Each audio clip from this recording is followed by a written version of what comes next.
नमस्कार दोस्तों, आप देख रहे हैं IBPS गुरु जी और इस वीडियो में चर्चा करेंगे how to start preparing for SBI clerk यानी junior associate 2022 as a beginner. और इस क्वेश्चन का भी आंसर देंगे कि रोजाना कितने घंटे पढ़ना चाहिए अगर आप SBI क्लर्क 2022 के लिए प्रिपेयर कर रहे हो। तो बेसिकली ये वीडियो उनके लिए है जो बिगिनर्स हैं, जिनको पास कोई स्ट्रेटेजी नहीं है, जिसको ये पता नहीं है कि SBI क्लर्क एग्ज़ाम क्या है और उसको कैसे क्रैक करें। तो चलिए शुरू कर लेते हैं और जान लेते हैं कि अगर आप SBI क्लर्क 2022 के लिए अप्लाई कर रहे हो तो कैसे प्रिपरेशन स्टार्ट कर सके एज अ बिगिनर के तौर पे। सबसे पहले मैं आपको इंडेक्स बता दूं कि इससे पहले हमने आपके लिए सिलेबस का वीडियो बना के अपलोड कर दिया है। अगर आपने वो चेकआउट नहीं किया है तो वो भी चेकआउट कर सकते हैं। अगर आपको एलिजिबिलिटी क्राइटेरिया के रिलेटेड कोई डाउट है तो आप ये वीडियो भी जरूर चेक कर सकते हैं। अगर आपको सिलेक्शन प्रोसीजर के रिलेटेड कोई डाउट है तो आप ये वीडियो भी चेकआउट कर सकते हैं। अगर आपको बुक्स लिस्ट जाननी है SBI क्लर्क 2022 के लिए तो आप ये वीडियो भी चेकआउट कर सकते हैं। अगर आपको मोस्ट इंपॉर्टेंट टॉपिक्स के बारे में जानना है SBI क्लर्क की एग्ज़ाम के लिए तो आप ये वीडियो चेक कर सकते हैं। और करंटली हम इस वीडियो पे हैं बिगिनर्स के, कि अगर हमें बिगिनर्स के तौर पे शुरुआत करनी है तो क्या स्ट्रेटेजी रहनी चाहिए। सारे वीडियो के लिंक डिस्क्रिप्शन में अवेलेबल है, तो इस वीडियो को ख़त्म करके वो सारे वीडियो भी चेकआउट कर सकते हो। चलिए शुरू करते हैं। तो सबसे पहला टॉपिक होता है कि अगर आप एज अ बिगिनर सबसे पहले से स्टार्ट कर रहे हो तो आपको एग्ज़ाम पैटर्न का नॉलेज पूरा होना चाहिए, क्योंकि एग्ज़ाम पैटर्न ही नहीं पता है तो आप प्रिपरेशन क्या कर रहे होंगे, कुछ भी। तो सबसे पहले इम्पोर्टेंट है एग्ज़ाम पैटर्न। तो SBI क्लर्क में दो फेज़ में एग्ज़ाम होती है, फेज़ 1 जिसको बोलते हैं प्रिलिमिनरी एग्जामिनेशन और फेज़ 2 जिसको बोलते हैं मेन एग्जामिनेशन। आप फेज़ 1 क्लियर करोगे तो ही आपको फेज़ 2 देने को मिलेगा। अगर आप फेज़ 1 क्लियर नहीं कर पाते हो तो आपको फेज़ 2 देने को नहीं मिलेगा। फेज़ 1 में आपको 3 सब्जेक्ट फेस करने होते हैं, English, numerical ability and reasoning ability. English 30 अंकों में होता है, न्यूमेरिकल एबिलिटी 35 अंकों में और रीजनिंग एबिलिटी 35 अंकों में।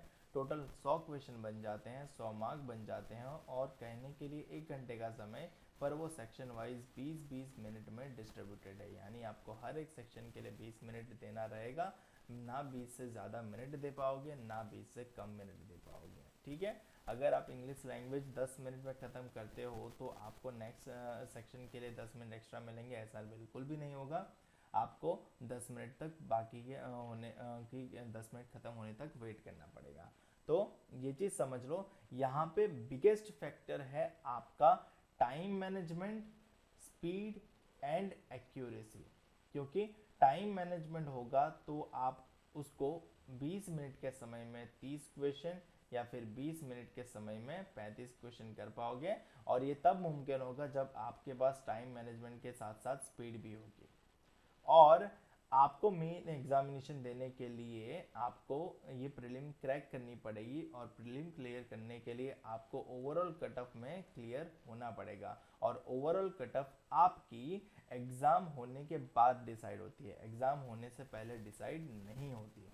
यहाँ पे सेक्शनल कट ऑफ नहीं होती है, तो केवल ओवरऑल कट ऑफ रहती है। तो आप किसी भी सेक्शन में लोवेस्ट स्कोर कर दो तो चलेगा, बट ओवरऑल जो सेक्शन है, ओवरऑल 100 मार्क्स है, उसमें जो कट ऑफ बनेगा एग्ज़ाम के बाद वो आपको क्लियर करना पड़ेगा। ठीक है। तो उसके लिए आपके पास एक्यूरेसी भी होनी चाहिए, ताकि आप अगर 100 में से 70 या फिर 85 अटेम्प्ट कर लेते हो, 85, तो आपके मार्क्स भी 85 या फिर 82 से 83 जितने आ जाने चाहिए, तभी आप एक्यूरेट हो ऐसा कहला जाओगे। यानी वरना 85 अटेम्प्ट करो और मार्क्स आए 40 तो आपकी एक्यूरेसी लेवल काफ़ी पुअर है, तो आपको उस पर भी फोकस करना चाहिए। ठीक है। मेन एग्जामिनेशन में आपके पास general awareness and financial awareness subject बढ़ जाता है, इंग्लिश एज इट इज़ रहता है, मैथ्स भी एज इट इज़ रहता है, रीजनिंग एबिलिटी भी एज इट इज़ रहता है, बट साथ में कंप्यूटर एप्टीट्यूड जुड़ जाता है। मेन एग्जामिनेशन में 190 क्वेश्चन को फेस करना रहता है, 200 मार्क के हो जाते हैं और कहने को 2 घंटे 40 मिनट देते हैं, बट वो सेक्शन वाइज डिस्ट्रीब्यूटेड है। जैसे कि जनरल अवेयरनेस सेक्शन के लिए 50 question 50 mark 35 minute, English language के लिए 40 question 40 mark 35 minute, quantitative aptitude के लिए 50 क्वेश्चन 50 मार्क 45 मिनट्स, और reasoning ability and computer aptitude के लिए 50 क्वेश्चन 60 मार्क 45 मिनट्स। यहाँ पर भी सेक्शनल कट ऑफ नहीं है, केवल ओवरऑल कट ऑफ है और आपको ओवरऑल कट ऑफ ही क्लियर करना है। और एक चीज बात, प्रिलिमिनरी एग्जामिनेशन का स्कोर फाइनल इवैल्यूएशन में कैलकुलेट नहीं होता, तो आपको केवल मेन एग्जामिनेशन के बेस्ड स्कोर के बेस्ड ऑन आपका सिलेक्शन हो जाता है। तो आपको ट्राई करनी है कि आप मेन एग्जामिनेशन में मैक्सिमम से मैक्सिमम स्कोर कर पाए, और उसके लिए आपका करंट अफेयर पोर्शन सबसे अच्छा होना चाहिए, क्योंकि मेन एग्जामिनेशन में ये टॉपिक सबसे ज़्यादा इम्पोर्टेंट है। ठीक है, मेरे ख्याल से फर्स्ट पॉइंट आपका क्लियर हो गया होगा। बढ़ते हैं अगले पॉइंट की ओर। दूसरा पॉइंट है हमारा सिलेबस को जानना और बुक्स को पहचानना कि कौन सा सिलेबस, मतलब सिलेबस क्या है और कौन सी बुक्स फॉलो करना सबसे बेस्ट रहेगा। क्योंकि अगर आपको रेस में दौड़ना है तो आपको फिनिश लाइन भी आपको ज्ञात होना चाहिए कि कितनी दूर पे फिनिश लाइन है। ठीक है, तो उसी प्रकार से आपको बुक्स जाननी है तो बुक्स आपको इस वीडियो में मिल जाएगी, और सिलेबस जानना है तो सिलेबस आपको इस वीडियो में मिल जाएगा। दोनों वीडियो के लिंक डिस्क्रिप्शन में है, तो ये वीडियो खत्म करके ये दोनों वीडियो आप देख सकते हो। थर्ड पॉइंट है clear your basic concept first. जी हाँ, आपको सबसे पहले अपना बेसिक यानी पिलर यानी फाउंडेशन रेडी करना है। विदाउट फाउंडेशन, देखो अगर आपको बड़ी इमारत बनानी है तो आपका बेस मजबूत होना चाहिए, इसीलिए आपका बेसिक कंसेप्ट भी क्लियर होना चाहिए। भले ही उसके लिए टाइम लगे, बट आपको बेसिक कंसेप्ट जितना अच्छे से आप बनाओगे उतना अच्छा आपको लॉन्ग टर्म फायदा रहेगा, यानी मेन एग्जामिनेशन में फायदा रहेगा। प्रीलिम्स हो सकता है कि बेसिक कंसेप्ट क्लियर ना हो फिर भी क्रैक हो जाए, क्योंकि प्रीलिम्स आसान होती है, क्वेश्चन लेवल आसान होता है, बट मेन एग्जामिनेशन में क्वेश्चन लेवल डिफिकल्ट होता है और ट्रिकी भी होता है, जहाँ पे बेसिक कंसेप्ट ज़्यादा इंपॉर्टेंट रहते हैं और शॉर्ट ट्रिक उतनी काम नहीं करती। ठीक है, तो बेसिक कंसेप्ट क्लियर करना बहुत ज़रूरी है, जिसकी वजह से आपका फाउंडेशन स्ट्रॉन्गेस्ट बन पाए। Next, learn short trick. जी हाँ, प्रिलिमिनरी एग्जामिनेशन में जैसा कि आपने देखा कि केवल 20 मिनट मिलते हैं, तो आपको शॉर्ट ट्रिक सीखना होगा, बट सबसे पहला काम है बेसिक कंसेप्ट सीखना। बेसिक कंसेप्ट सीखने के बाद ही आप शॉर्ट ट्रिक सीखोगे, और शॉर्ट ट्रिक सीखने के लिए मेरा ऑलरेडी पेज है वैदिक मैथ्स ट्रिक्स करके, और प्लेलिस्ट भी है जहाँ पे मैंने आपके साथ काफ़ी सारी शॉर्ट ट्रिक शेयर की है, जो आपको स्पीड इंप्रूव करने में काफ़ी हेल्प करेगी, जिसकी मदद से आप कम से कम समय में मैक्सिमम क्वेश्चन अटेम्प्ट कर पाओगे। ठीक है, नेक्स्ट पॉइंट है improve your speed and accuracy. जी हाँ, अगर आपको स्पीड एंड एक्यूरेसी इंप्रूव करनी है तो उसके लिए भी शॉर्ट ट्रिक लगेगी और प्रैक्टिस लगेगी। ठीक है, ऐसा नहीं होगा कि हर क्वेश्चन के लिए आपके पास शॉर्ट ट्रिक रहेगी, तो जिस जिस क्वेश्चन के लिए शॉर्ट ट्रिक है वहाँ वहाँ शॉर्ट ट्रिक का इस्तेमाल करें, बट एक चीज़ ध्यान रखें कि आपका बेसिक कंसेप्ट तो उसके लिए क्लियर होना चाहिए। फिर ऐसा नहीं होना चाहिए कि केवल आपको शॉर्ट ट्रिक आ रही है, बेसिक कंसेप्ट आप भूल गए हो, तो आपको दिक्कत होगी मेंस एग्जामिनेशन में। ठीक है, शॉर्ट ट्रिक की मदद से अगर आप स्पीड इंप्रूव कर सकते हो तो करो, अदरवाइज आप प्रैक्टिस करोगे तो भी स्पीड इंप्रूव हो जाएगा। ठीक है, चलिए नेक्स्ट टॉपिक है focus on both prelims as well as main examination. आजकल का ट्रेंड है कि कोचिंग में भी यही दिक्कत चल रही है कि सब जगह प्रीलिम्स पे ज़्यादा फोकस करवाते हैं, क्योंकि प्रीलिम्स क्लियर करोगे तो आपको मेंस देने को मिलेगा। जी बात बिल्कुल सही है, गलत कुछ भी नहीं है, परंतु एक चीज़ ये ध्यान रखना कि प्रीलिम एग्जामिनेशन जैसे ही क्लियर करोगे आपके पास 30 से 40 दिन का ही समय रहेगा मेन एग्जामिनेशन के लिए। कभी कभी तो वो 20 से 30 दिन का ही समय देते हैं मेन एग्जामिनेशन के लिए, तो आपको 20 से 30 दिनों में मेन एग्जामिनेशन का लेवल बना पाना ना काफ़ी डिफ़िकल्ट हो जाता है। तो इसीलिए आपको शुरुआत से दोनों एग्जामिनेशन के लिए प्रिपरेशन करनी है, फोकस दोनों एग्जाम पे रखना है, prelims as well as mains. यानी आप जब भी कोई भी चैप्टर क्लियर करो, उसके लिए अगर आप बेसिक कंसेप्ट क्लियर करते हो, शॉर्ट ट्रिक सीख लेते हो, तो आप उसके डिफ़िकल्ट लेवल के एग्जाम्पल भी सीख जाओ, उसकी भी प्रैक्टिस कर लो।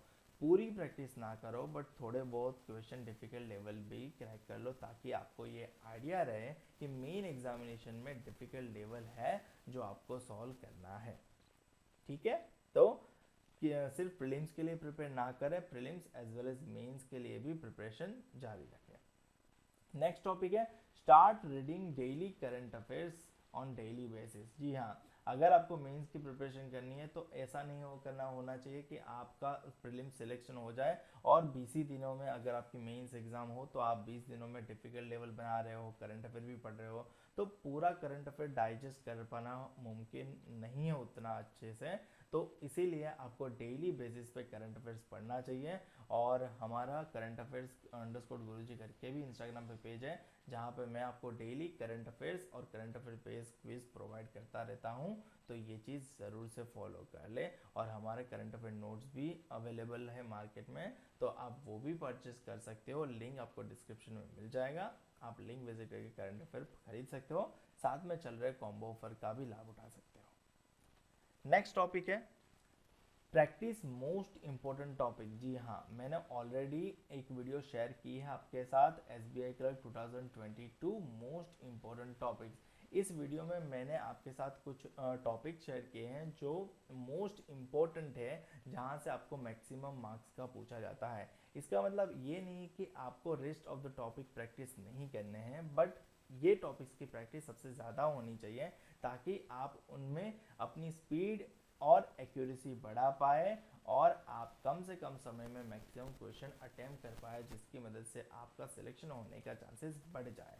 तो इस वीडियो की भी लिंक डिस्क्रिप्शन में अवेलेबल है, तो एक बार ज़रूर चेकआउट कर लें। Next, give mock test and analysis it. अगर एग्ज़ाम नज़दीक है, 10 से 15 दिन ही बाकी है, तो आपको डेली एक मॉक टेस्ट देना है और उसको एनालिसिस करना है कि कौन सा क्वेश्चन गलत हुआ, अगर ये गलत हुआ है तो उसको सही कैसे बनाया जाए, और कौन से क्वेश्चन अटेम्प्ट नहीं कर पाए वो भी उसकी भी प्रैक्टिस करो, ठीक है। और अगर आपकी एग्ज़ाम दूर है, जैसे कि अभी हमें SBI क्लर्क की एग्ज़ाम डेट पता नहीं है, तो हम वीकली बेसिस पे 2 से 3 मॉक टेस्ट दे सकते हैं और उसको एनालिसिस कर सकते हैं आराम से, इत्मीनान से। बट एक चीज़ समझ लो कि मॉक टेस्ट देना शुरू करो उससे पहले आपका एटलीस्ट 50 to 60 या 50 to 70% कोर्स कंप्लीट होना चाहिए, तो ही आप मॉक टेस्ट में अच्छा परफॉर्म कर पाओगे।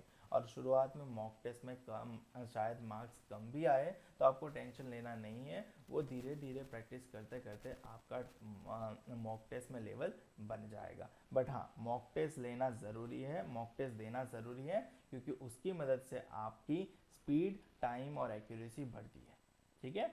चलिए आगे बढ़ते हैं और जान लेते हैं प्रैक्टिस प्रीवियस ईयर्स के क्वेश्चन पेपर। जी हाँ, एटलीस्ट एक बार प्रीवियस ईयर के क्वेश्चन पेपर तो सॉल्व कर ही लो, या फिर जैसा कि मैंने आपको बुक्स बताई थी उसमें मैंने आपको ये बुक्स भी बताई थी कि जिस बुक्स में प्रीवियस ईयर के क्वेश्चन पेपर अवेलेबल है, तो आपको प्रीवियस ईयर के क्वेश्चन पेपर चेक करने चाहिए, एक बार तो एटलीस्ट सॉल्व करने चाहिए।